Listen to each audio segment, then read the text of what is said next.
सफर हज से जुड़ी बड़ी खबर आपको दे दें। 12 साल से कम उम्र के बच्चों का हज वीजा रद्द कर दिया गया है। अलग अलग रियासतों के 291 बच्चों का वीजा रद्द किया गया है। इसमें यूपी के भी 18 बच्चों के वीजा कैंसिल किए गए हैं। सऊदी हुकूमत 12 साल से कम उम्र के बच्चों को वीजा नहीं दे रही और वीजा न मिलने की वजह से आज़मीन हज की परेशानियां बढ़ गई हैं। आपको बताएं कि लखनऊ, मुरादाबाद, कानपुर समेत कई बच्चों का वीजा रद्द किया गया है। 29 अप्रैल से शुरू हो रहा है हज 2025 और इससे पहले ये बड़ी खबर। तो इस वक्त की बड़ी खबर सफर हज के ताल्लुक से, जहां 12 साल से कम उम्र के बच्चों का हज का वीजा रद्द कर दिया गया है, कैंसिल कर दिया गया है। अलग अलग रियासतों के 291 बच्चों का वीजा रद्द किया गया है। यूपी के भी 18 बच्चों का वीजा कैंसिल किया गया है। सऊदी सरकार नहीं दे रही है 12 साल से कम उम्र के बच्चों का वीजा, और वीजा न मिलने से आज़मीन हज की परेशानियां बढ़ गई हैं। लखनऊ, मुरादाबाद, कानपुर समेत कई बच्चों के वीजे कैंसिल किए गए हैं। 29 अप्रैल से हज 2025 का मुक़द्दस सफर शुरू हो रहा है। अहम खबर हज यात्रा 2025 से जुड़ी, जहां 12 साल से कम उम्र के बच्चों का हज का वीजा कैंसिल कर दिया गया। सीधे रुख करना चाहेंगे लखनऊ का। हमारे साथ मौजूद हैं हमारे नुमाइंदे अतीक अहमद। अतीक, सफर हज से जुड़ी ये बड़ी खबर, जहां 12 साल से कम उम्र के बच्चों के वीजा कैंसिल किए गए हैं, किस तरह की परेशानियां वहां देखने में आ रही हैं? देखिए, बात करें सऊदी हुकूमत की तो पूरे देश में 291 जो बच्चे हैं जो 12 साल की कम उम्र के हैं, उनका वीज़ा निरस्त कर दिया गया जिन्होंने हज के लिए अप्लाई किया था। और उत्तर प्रदेश की बात करें तो 18 ऐसे बच्चे हैं जो लगभग लखनऊ के बच्चे शामिल में हैं, कुछ बच्चे कानपुर के हैं, कुछ बच्चे मुरादाबाद के हैं, जिनकी उम्र 12 साल से कम थी। जो लखनऊ के उत्तर प्रदेश के हज कमेटी के सचिव हैं एसपी तिवारी, उनसे जब बात उन्होंने की थी, उनसे जानने से उन्होंने कहा कि हाँ, 12 साल के कम बच्चों के जो वीज़ा है जिन्होंने अप्लाई किया था, वो बच्चे के वीज़ा निरस्त कर दिया गया है। अभी वजह सामने नहीं आई है, मगर ये भी कहा गया है कि आज 14 तारीख है और जिन बच्चों जो 18 बच्चे उत्तर प्रदेश के जिनके वीज़ा निरस्त किया गया है, वो अपने वीज़ा का जो टिकट है वो आज ही निरस्त करा ले, वरना उनके ऊपर शुल्क लगाया जाएगा। अगर 14 अप्रैल तक अपना वो ऑनलाइन जो पैसा उनका जो जमा किया गया है टिकट के लिए उसको निरस्त करा लेंगे तो पैसा बच जाएगा, वरना उनको शुल्क लगाया जाएगा। हालांकि उत्तर प्रदेश में पूरे बात करें तो कई ऐसे हज के जो यात्री हैं उनको 29 जून से हज के लिए जो फ्लाइट जानी थी, उसी को लेकर हालांकि ये सब तैयारी चल रही है। और कल हज कमेटी जो लखनऊ में है वहाँ पर टीकाकरण होना है, मगर जो बच्चे नहीं जा पा रहे उनकी वजह से जो 18 बच्चे उत्तर प्रदेश से उनकी जो फैमिली को जाना है उस पर सवाल खड़े हो गए कि वो बिना बच्चों के छोड़ कैसे अब हज में जाएंगे। तो इसको लेकर हालांकि कल जो सचिव हैं हज कमेटी के एसपी तिवारी उससे बात करेंगे वो लोग, और उसके बाद ये देखा जाएगा कि बाकी परिवार कैसे जाएगा। तो बड़े सवाल खड़ा कर दिया कि देश में 291 बच्चे जो हैं वो नहीं जा पाएंगे, तो उसकी वजह क्या मानी जा रही है। और सऊदी हुकूमत ने अभी साफ जवाब नहीं दिया कि आखिर जो बच्चे 12 साल कम है उनकी वजह क्या मानी जा रही है कि उनको हज का वीजा नहीं दिया जा रहा है। जी बिल्कुल अतीक, जिस तरह से लगातार हम देख रहे हैं कि हज को लेकर नए नए रूल्स और रेगुलेशंस का यहाँ पर इजाफा देखा जा रहा है, इस सब के बीच में क्या इन लोगों ने अपनी बात हज कमेटी के सामने रखी है? क्या कुछ अभी वहाँ पर रिएक्शन है?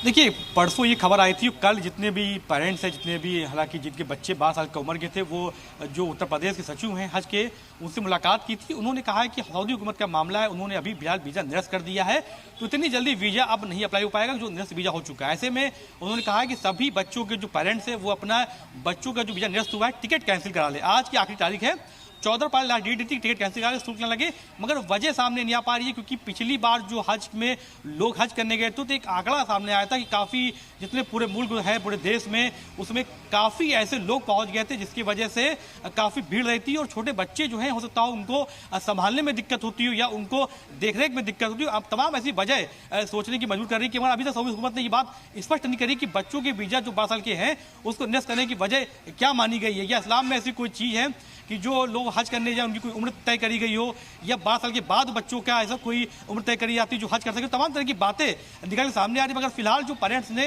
हज कमेटी से सचिव मुलाकात की तो उन्होंने कहा है कि फिलहाल बच्चों की वीज़ा जो है निरस्त कर दिया गया है। 18 बच्चे उत्तर प्रदेश में हैं, उन सभी से अपील करी गई है कि वो अपने बच्चों के टिकट कैंसिल कराएं। उसके बाद जब हज कमेटी बात करी सऊदी हुकूमत से, जो असल वजह सामने आएगी तब ये बताई जाएगी आखिर वीज़ा निरस्त करने की वजह क्या है।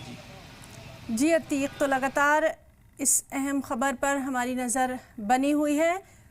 तो अतीक से लगातार हम तमाम तर तफसीलात आप तक पहुंचा रहे हैं। जिस तरह से अतीक बता रहे हैं कि इससे सरपरस्तों में, वालिदैन में ज़रूर कहीं ना कहीं मुश्किल देखी जा रही है। अतीक, और क्या कुछ आपके पास डिटेल्स है वो भी जानना चाहेंगे? देखिए, फिलहाल जिन पेरेंट्स के बच्चों के वीज़ा निरस्त हुए हैं वो कल हालांकि हज कमेटी जो लखनऊ में है वहाँ पर जाएंगे और सचिव से बात कर हालांकि टीकाकरण होना है, क्योंकि हज पे जाने वाले सभी यात्रियों का टीकाकरण होना जरूरी है। तो कल यहाँ पर कैंप लगाया जाएगा, वहाँ टीकाकरण करेंगे। मगर एक मुसीबत खड़ी हो गई बड़ी उनके सामने कि बिना बच्चों के वो कैसे हज करने जाएंगे, या अपना भी वो वीज़ा निरस्त कराएं, या सऊदी हुकूमत से बात करें। ये तमाम तरह की परेशानियों को सामना करना पड़ेगा। ऐसे में जो लोगों का वीज़ा निरस्त हुआ है बच्चों का, वो कल यहाँ पर उत्तर प्रदेश के अलग अलग जिलों से लखनऊ पहुँचेंगे और यहाँ के सचिव से बात करेंगे, उनसे पूछेंगे कि आखिर इसका निष्कर्ष कैसे निकाला जाए। क्योंकि बच्चों को छोड़कर अगर जो जाएंगे तो उनके बच्चे छोटे होते हैं, वो कैसे 1.5 से 2 महीने का समय होता है हज करने को लेकर, तो वो कैसे वहाँ पर मैनेज कर पाएंगे। और जो बच्चों का वीज़ा निरस्त किया गया, आखिर उसकी वजह क्या है कि अगर पहले वीज़ा निरस्त करना था तो क्यों फॉर्म भरवाए गए, क्यों अप्लाई कराया गया, तमाम तरह के सवाल थे। क्योंकि उनके पैसे जो लगा है, शुल्क लगा है, उसका भी खर्चा तमाम हुआ, क्या उसका खामियाजा सऊदी हुकूमत भुगतेगी। जो उनका खर्चा आया है, बच्चों के जो पासपोर्ट बनाए गए, तमाम तरह की बातें फिलहाल कल इस पर जो सचिव एसपी तिवारी है जब अपना वो बयान जारी करेंगे तो आखिर समझ में आएगा कि इसकी वजह, असल वजह क्या है कि बच्चे जो 12 साल के उनके जो वीज़ा निरस्त किया गया है, इसकी वजह क्या मानी जा रही है। जी अतीक, सरपरस्तों से क्या आपकी कुछ बात हो पाई है वहाँ पर, या फिर जो हज कमेटी है उसकी तरफ से कुछ कहा गया है ऑफिशियल बयान? देखिए, हज कमेटी में हम लोगों ने बात फ़ोन पे करी थी। आज यहाँ पर जो है 14 अप्रैल है, अम्बेडकर की जयंती है, तो आज ज़्यादातर ऑफिस बंद हैं। तो इसलिए जो सचिव है उन्होंने कल का समय दिया है। कल वो उन्होंने तमाम ऐसे जो पेरेंट्स हैं 18 बच्चों के हैं जो अलग अलग जिलों से हैं, कानपुर के कुछ बच्चे हैं, मुरादाबाद के कुछ बच्चे हैं, लखनऊ के हैं, उन्नाव के हैं, उनको बुलाया है कैंप में और कैंप में टीकाकरण होना, वहाँ पर बातचीत की जाएगी। उसके बाद आगे का रास्ता जो निकलेगा वो उन पेरेंट्स को बताएंगे। तो आज ऑफिशियली छुट्टी होने की वजह से जो ऑफिस नहीं खुला, इसलिए जो सचिव उनसे बातचीत नहीं हो पाई है। कल का समय उन्होंने दिया है, तो कल जब बात हो पाएगी पेरेंट्स से, उसके बाद वो पेरेंट्स आके निर्णय क्या लेते हैं, क्या वो अपनी भी सारी टिकट्स कैंसिल कराएंगे या सऊदी हुकूमत से बात करेंगे या इंडियन गवर्नमेंट की तरफ से बात की जाएगी। तमाम तरह के सवाल जो हैं वो कल ही इसका जवाब दे पाएंगे, क्योंकि आज वो नहीं उपलब्ध है, इसलिए बातचीत नहीं हो पाई है। बिल्कुल अतीक, तो कल भी इस अहम खबर पर नजर बनी रहेगी। बहुत बहुत शुक्रिया आपका तमाम तर जानकारी के लिए।